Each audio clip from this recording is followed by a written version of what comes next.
Hello, and welcome to Supernatural Lifeline Revelations. I'm your host, Prophetess TNT, Tara Nicole Tarver, and we are going to be talking about the spirit of leadership today and how you can evolve and grow into a mature leader.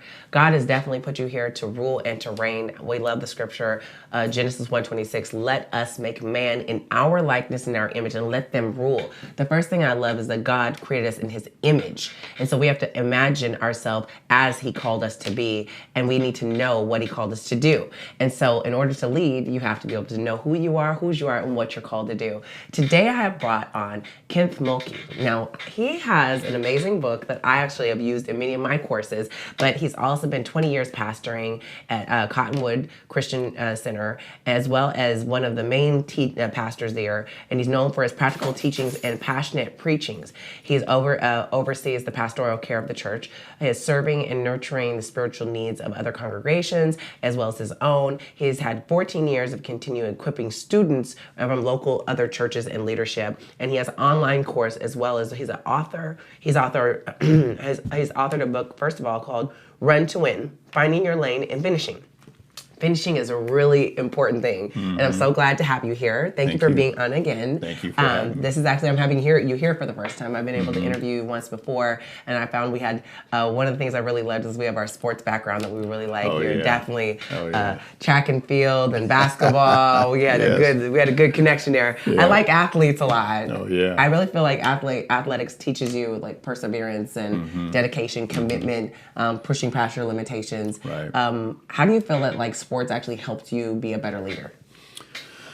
I think sports helped me be a better leader because, growing up, when you play in the neighborhood, you have to kind of be able to hold your own. And so you have to put yourself out there. And when you pull yourself back, then you don't really become your best self. And so in order to compete, you have to put yourself in the game and do the very best you can do against those who you're competing with. Absolutely. So I felt like for me as a leader, there are some people who are vocal leaders. There are some people who are example type leaders, and there are some who are a combination of both. I felt like I was more the example type leader. Okay. Because I felt if I could set the example, then when I said something, my words had more weight.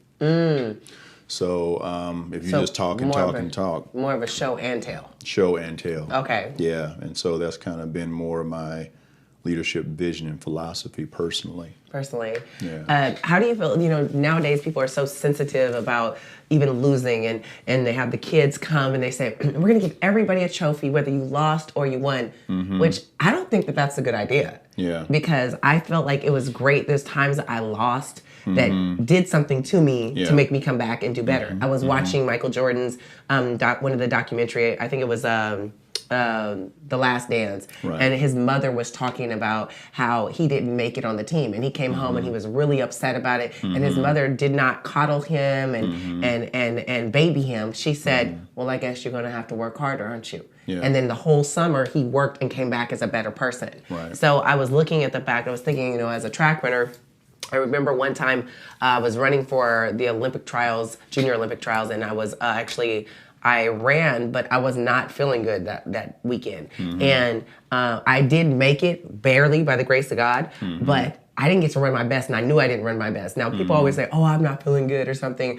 but I had 2 weeks in between before I had to be at the University of Oregon's Track City, where like Prefontaine is a big thing in Eugene, Oregon, where track meets are huge there, and it's like the Olympics. So between that time, all I had to do was think about myself, how I lost, the times that I ran, what I could have done better. I was just thinking about it for 2 weeks, and I could not wait. And then I remember I ran that weekend, and one of the girls' father said, hey, that girl you ran against like 2 weeks, I don't know what's happened to her, but she has literally, she turned into a dart. They were surprised. Yeah. But losing has done more for me than actually winning at times. Yeah. So how much do you feel like a leadership has to, adapt to being able to sometimes being the underdog and coming back, or having a targeted prize of a person or a place you want to be? Where do you think that plays in your teachings and some of the things that you've dealt with developing leaders?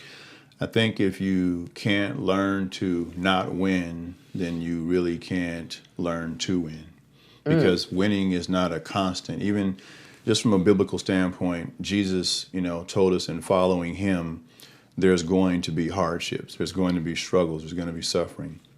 And so I think if you think everything is going to be a victory, then you kind of are living under a misnomer. You have to always strive to win, but realize if you don't win, that you're going to learn from the loss and then do better the next time. Right. And so when I'm working with leaders, I want them to make mistakes. Yeah.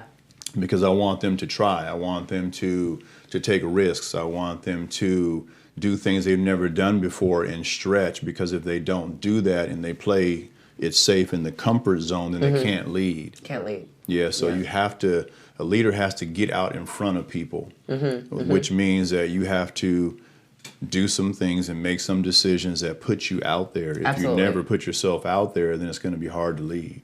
Now, you have 10 ways for effective mentoring and leadership, and you also helping others to know how to win. In the winning process, like, I feel like people have to come to this place where they are dying to yourself, as well as even knowing yourself, where your limitations are, where your strengths are. One thing I love about like myself and my best friend is like there's areas I know she's better than me, and I love it, you know, because she can sharpen me, or I'm not afraid to say I need help or listen to advice that she gives because she's giving things that I may need. And so sometimes we feel like we have it all, but we don't have it all. And then there's the place, I think I was telling you, like one of my spiritual sons, he came to a place where I had to have like this come to Jesus talk with him. And it's like, hun, you're not hiding this from anybody. We have to let this go, this image of yourself, and get the image of God, and let's get you the help you need so you can move forward. And I remember he's a big dude, and he's a father, and he's been on the streets and he's strong, but he cried and he's like,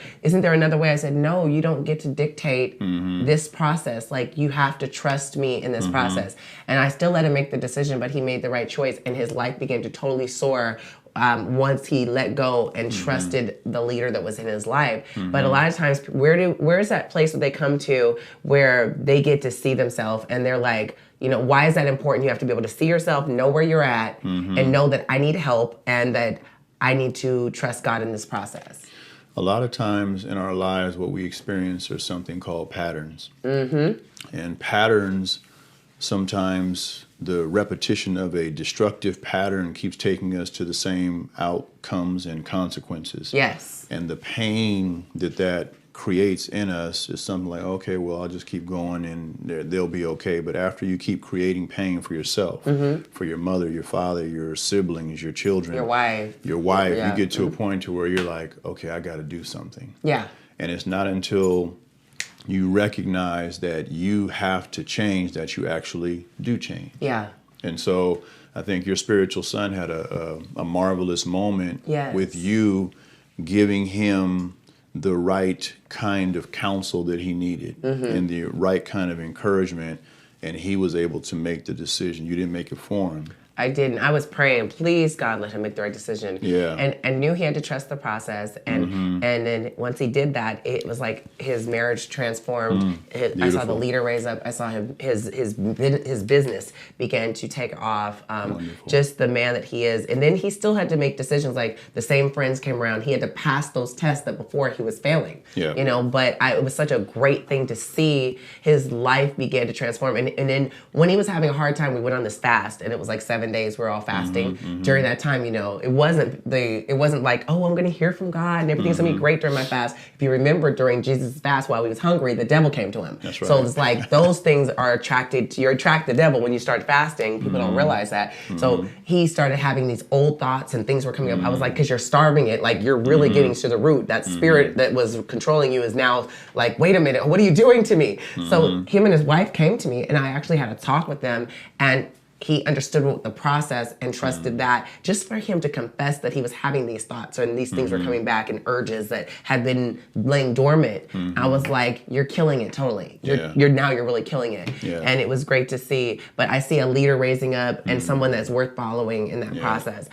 In helping others win, your 10 ways to mentorship, what are some of the things that you talk about in your book that that help people? Just give 3 or 4 of them that are really great.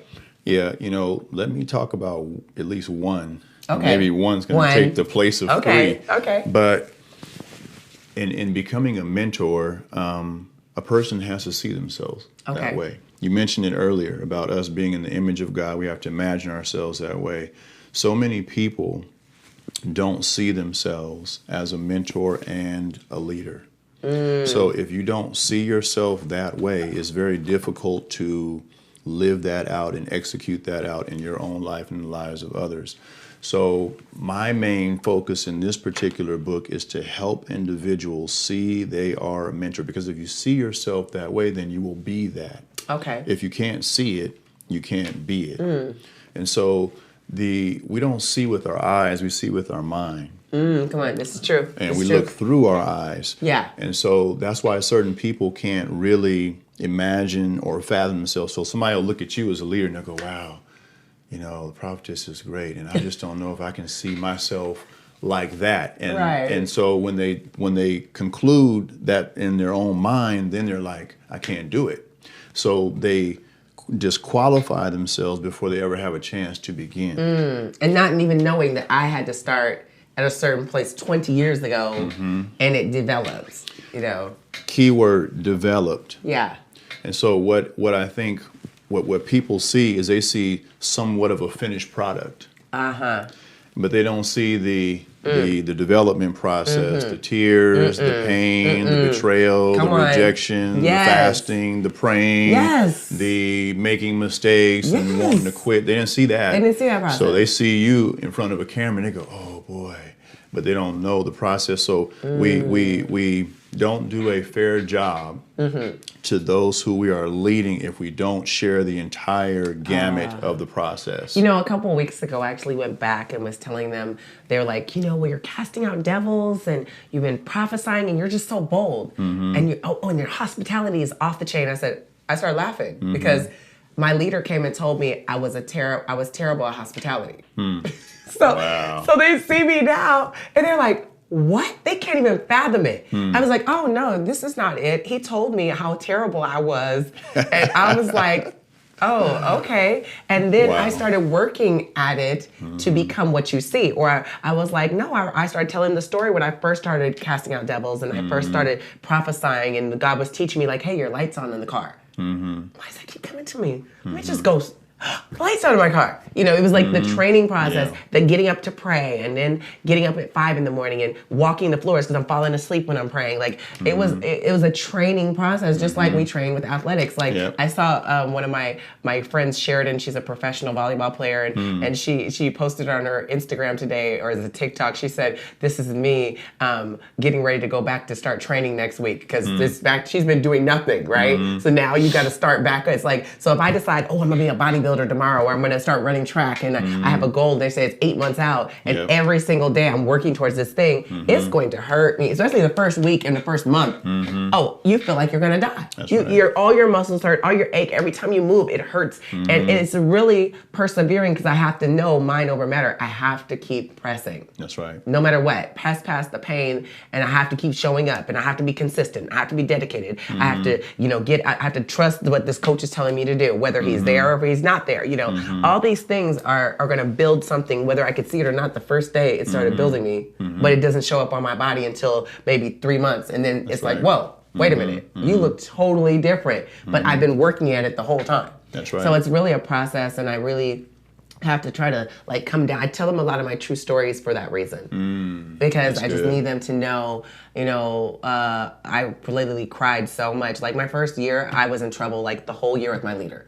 I was talking back. I wasn't submissive. I was all over the place. I was defensive, and I have to let them know where I came from, because then, this is my greatest, is that I had a learning disability and I didn't know anything but 2 scriptures. They see me now and I'm like, boom, boom, boom with the scriptures. And I'm like, you guys, this is the grace of God. And then I tell them, they're like, if she can do it, I can do it too. And that's what I just want them to adopt, is the fact that like, you're looking at something that's still growing too. Like I looked at a picture a year or 2 ago, me at my conference I did, my big conference.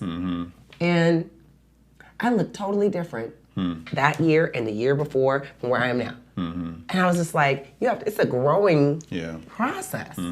So, and how do you think that all these leadership abilities and mentorships that you see affected your family, like your wife, your children? Like, where did they see you? How they and how did it affect the growth of your family? It's affected my family in a very positive way, and the reason is because they have me. So other people may be with me and talk to me and things of that nature, but I'm there with them all the time. So the benefit to them is they see me 24/7. So if I'm faking it, then they see it. Yeah. And so they know that this is a genuine type of thing. So it makes it very easy for them to receive and then also absorb and follow suit and to ask questions. And so it's a wonderful thing. I love it. And I want to focus even more very intentionally this year, pouring more even into my daughters. And so, I mean, we've been pouring into them since they were kind of kids. like a Kobe Bryant thing, like when he stopped playing. Yeah, I just want to make sure that they have everything I have to give. I love it. Yeah, they gotta have everything I have to give. If I get to the end of my race and I look back and I go, I could have gave them A, B, C, and D, then I won't be happy. I wouldn't have won. And so, to me, winning is about me leading my family to their highest potential, calling, and purpose, and then also me fulfilling beyond that the things that God has for me to do. I love that. I think it's amazing.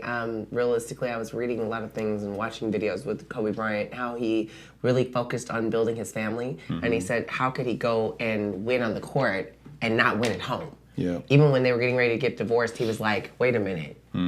I would never just give up on the court. How am I going to just let this fall apart and not try to do all I can, and show up early, go to bed late, like make sure this thing is working. Yeah. And I find a lot of people are very successful in other things, especially with the things of God. They're very successful in other things, and then go home and you're failed with you might have won with your kids, you might have won at work, you might have won with everybody else, but you did not win with your spouse. Where does this leadership attract, that type of nature to actually build your partner that God gave you? How does that affect you, even as a man or a woman? How do you kind of come to that notion of like, I am not building the thing that I should be building the most? And where do you go? I think you got to go back to the beginning, which is Genesis. And you have to start with, the idea of who is this person in my life? And this person is the person that you have a covenant with if you're married. Yes. And if you have a covenant with this person and you love this person supposedly more than anyone else on planet Earth, then it deserves all the work and effort you can put into that relationship. So where does it begin? It begins with serving. And so my biggest thing, and I've taught this when I'm teaching before, particularly whenever I get to minister to men, I'm the biggest servant in my family. And I don't say that, boastfully, but no, I understand. I say that because I understand my role as the head. Okay. So head means, it doesn't just mean I'm a dictator, it means I'm the most responsible party before God. I like this. And so because of that, and me being in the scenario of Christ and church, I'm on the side of Christ, my wife's on the side of the church, Jesus is a servant. So I have to lead by serving. So my wife's in bed, and then she says, could you go downstairs and get me some water? And I'm in bed and I'm all warm, and brother got his beanie on, and I'm ready to dream some holy dreams and what have you. But she asked me, then it's upon me to go and do that. With joy, huh? Not don't forget, I'd be like, I'm doing this for you. Yeah, that's because right. you're asking me to. Yeah, that's right. It's joy, and it's just, and it has to be that way. But I think it's serving. I think when you're married, you want to outserve each other. You want to outforgive each other. And then you just want to be there together for each other. Be a best friend. Because if I do a lot of marriage counseling, right? Like a lot of marriage counseling. Yeah. Okay. And wow, it's a ripe harvest field. If you're out there and you have like any inkling within you in terms of where God could use you, boy, if he could use you in helping families, that would be a great thing. Yes. But I tell you, one of the things that I see is that a lot of us don't understand just the fundamental purpose of marriage. And so you're reading Dr. Miles Monroe. I love Dr. Miles Monroe. I remember back when I was with him in the Bahamas years ago when he was still alive. But he said, if you don't know the purpose of something, you will abuse it. Wow. If you don't know the purpose of something, you will abuse it. You will abuse it. Abuse comes from two words: abnormal use. Abnormal use. And so, so when a person doesn't know what the purpose of marriage is, yet they're married, and they're struggling, if they could just understand what God's intent is on that relationship, then it can bring a larger 30,000-foot macro perspective when they're going through their just basic, everyday, normal stuff that people go through. Yeah, and that comes, I feel like it's about maintenance. I was talking about like, hey, I don't care if I give you a Maserati today. It's brand new. You're going to need to maintenance that car. That's right. You're going to need to put some more gas in it. It can only go maybe 350 40 miles, and then you're gonna have to put some more gas in it. You're gonna have to keep it going. You're gonna have to, it's not like, oh, I did it today and I'm not gonna do it tomorrow. It's like this is a continuous thing that you're building. With your online course that you have coming up, let's talk about it. Tell us, what it's about, how people can get connected, and what's so dynamic about it.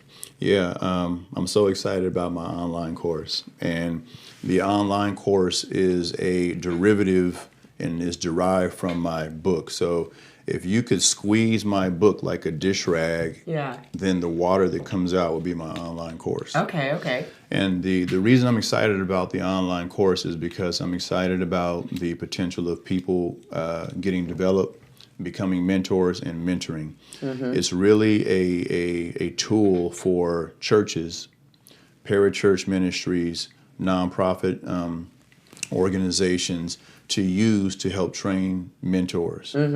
Because here's one thing I know: leaders are busy people, but leaders always are wanting to, in their heart, develop people. Yes. So my online course is that partner or that tool that a leader can use to help develop other leaders in their sphere of influence.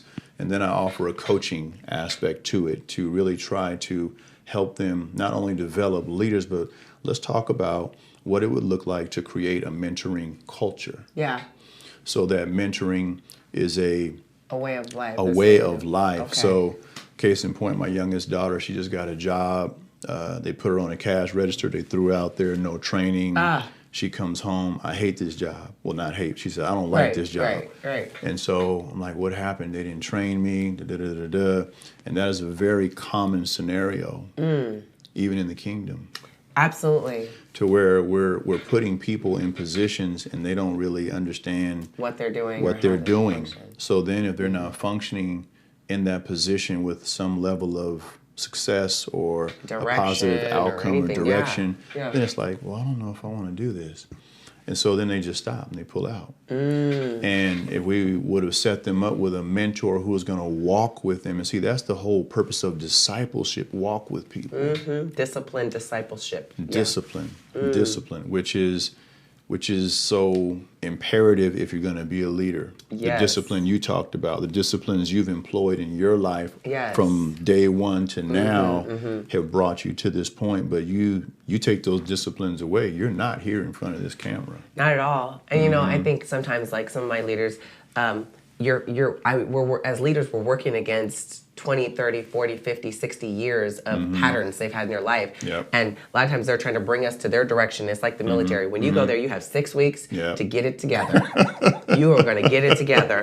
And there is no babying you. And they're like, and then you say, well, I didn't learn that. You can't go to the military and say, I didn't learn it like this, and my mom didn't teach me. You have to let go of those ideas and get with the program in order to graduate and move on. Or you're not going to make it through here. And what are you going to do? Go AWOL? That's not going to work, because now you have a mark against you always. So So I'm like, no, you guys, we have to be on time. We start on time every morning. We do this. There's patterns, and I'm like, you have to catch the pattern and flow with the nature. And then told him, I said, if somebody else comes in new in the ministry, it's your job to teach them and not allow certain things. That's and so correct. it was like you are an extension of what we're doing as an institution. So I love what you're doing. I think it's amazing. How does someone get connected if they want to take your class, your course? What's your website or your IG handles? So Kenneth Mulkey on Instagram, Kenneth Mulkey on Facebook. My best way to connect with me would be on either one of those two social media platforms, because on there I'll be advertising the course pre-launch time. And so once it launches, then it'll be out there for consumption, and then you'll get the website out there. So you guys have heard it here with Kenneth Mulkey. Definitely 10 Ways to Effective Mentoring, Helping Others to Win is his book, and I've really enjoyed his book. I love it. I teach a lot from his teachings, and I really enjoy what I've learned. It's something you can apply to your everyday life and your family and all that you're doing, whether you're business, administration, all these different things. It's going to help you to grow. I'm Prophetess TNT. I want to thank you for being on the show today. Thank you. I'm looking forward to I'm going to check out your class, by the way. Okay. I like taking courses by myself because Okay. I always get ideas from things I didn't think about. I'm Sure. forever a student, you guys know, forever. I'm always going to be growing. I'm never at the place where I think I've arrived, so I appreciate you so much. Thank you. You need to share this, tag, invite someone, because your timeline is somebody else's lifeline. God bless you. Have a great day.